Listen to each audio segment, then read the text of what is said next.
How to get Trello API key. Want to connect Trello with apps or automation?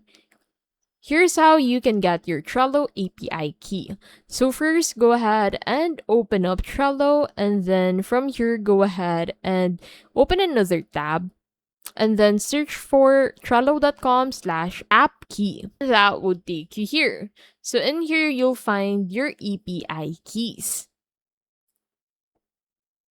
This page shows your personal API key. So copy your API key and store it securely in a password manager or environment variable. Click the token link under your API key to generate a personal token, authorize access to complete the process, and save your key and token securely. You'll need both for authentication in apps or scripts.